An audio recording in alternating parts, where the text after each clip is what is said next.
OVNIs, mudança climática, desastres ambientais. Olá, eu sou Nicole e mais uma vez eu vim aqui incomodar a cabeça de vocês com um assunto muito importante. Sim, vocês não estão ouvindo mais falar sobre isso, vocês estão ouvindo falar sobre Calçada da Fama, sobre Super Bowl, sobre uma série de coisas que já aconteceram e estão irritadas ainda. Mas um desastre ambiental, que segundo especialistas pode ser o maior da história dos Estados Unidos, não tem sido falado, foi esquecido. E aí eu quero fazer um adendo de quando eu era mais nova. Eu sempre quis saber muito sobre ETs, sobre OVNIs. Fui atrás de tudo isso. E sempre tinha aquela história de que a Área 51, que os Estados Unidos concentra de forma sigilosa as informações. Porque bem no momento que acontece o potencial maior estrago ambiental, desastre, catástrofe ambiental, OVNIs, nossa, identificados. Uau! Estamos falando de um acidente gravíssimo que liberou cloreto de vinila. Esse cloreto é muito sério porque ele é uma matéria-prima do plástico PVC que aqui entre nós não é bem aceito como reciclado. Na verdade é o pior dos plásticos possíveis. E isso é químico, a partir dele liberam outros elementos químicos que fazem um mal danado. E assim, se a gente for investigar um pouquinho dessa história do porquê que as empresas se preocupam com o direito ambiental, porquê que as empresas se preocupam com o meio ambiente, ninguém ali da poltrona da diretoria acendeu o nirvana e está resolvendo ser altruísta. Não. Nem mesmo uma pessoa famosa que quer, de repente, investir na Lua, mas também quer ter maior métrica de ESG. Esse também não. O que a gente está falando agora é que os Estados Unidos, na história da preocupação ambiental, na história da preocupação com as pessoas envolvidas, foram provocados por um acidente chamado vazamento de petróleo no Golfo do México. ExxonMobil é a empresa responsável.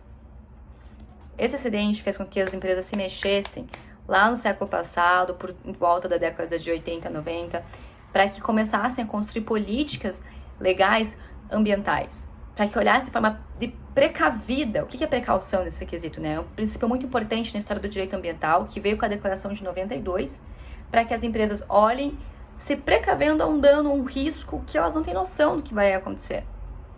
Não conseguem medir as consequências, elas extrapolam espaço, geografia e tempo. Então assim, a gente não sabe as consequências que o cloreto de vinila vai trazer, mas a gente sabe que é cancerígeno. Nos precedentes do Golfo do México, foi absurdo que fez com que nascesse o SGA, Sistema de Gerenciamento Ambiental, que nascesse compliance ambiental, certificações, e mais pra frente o famoso Triple Bottom Line, depois o ESG, tá? Os 3 pilares da sustentabilidade, meio ambiente, sociedade e economia, famosíssimo, agora a Agenda 2030. Por quê, gente? Porque sabe que o prejuízo financeiro foi muito maior.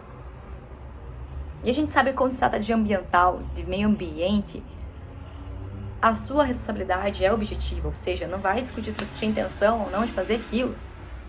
Mexeu com o meio ambiente, você já estava presumido que isso podia dar M. Então, assim, isso é um ponto. Responsabilidade já era presumida, de pronto, pela própria estrutura do direito. Mas nesse caso, a companhia ferroviária já vinha sendo alertada pelos próprios operários que precisava arrumar aqueles trilhos há anos. Isso é notório. E aí, como que fica isso? Como entra o princípio de precaução quando não há mais o que precaver? Já tem o dano para ser paliativamente tratado. E o risco que não se sabe. Como é que vamos fazer isso agora?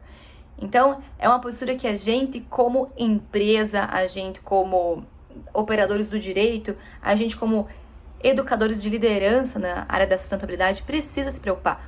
Precisa se perguntar, pô, mas aconteceu em Ohio, eu tô no Brasil, não tem nada com ferrovia, nem tem ferrovia direito no Brasil. Peraí. Globalização, cara, anos 90, 2000, bate a sua porta.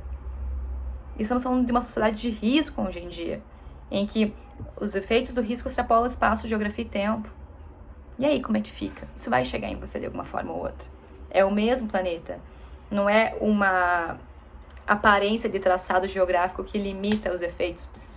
A gente sabe que quando dá seca na Amazônia, a gente sente fumaça recebendo aqui, chega em São Paulo, chega em qualquer lugar. Então vocês precisam ter uma visão mais global disso, porque na hora todo mundo paga a conta. Claro que os marginalizados, claro que as minorias, que não são minorias, né?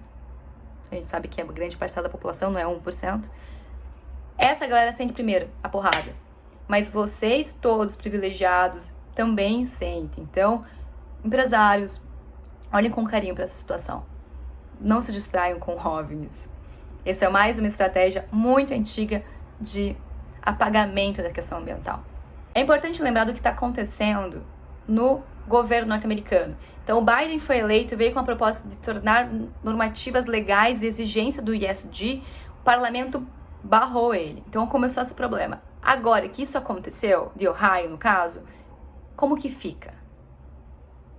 Porque essa postura que barra o Biden com a proposta de ESG deles fez com que uma posição se levantasse e trouxesse mais força. E agora que houve essa catástrofe, como é que tá o governo norte-americano, estadunidense em específico?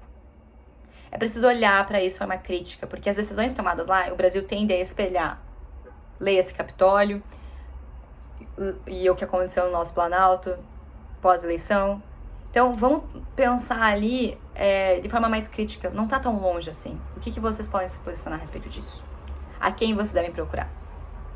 Como tratar essa situação? Como encarar essa situação?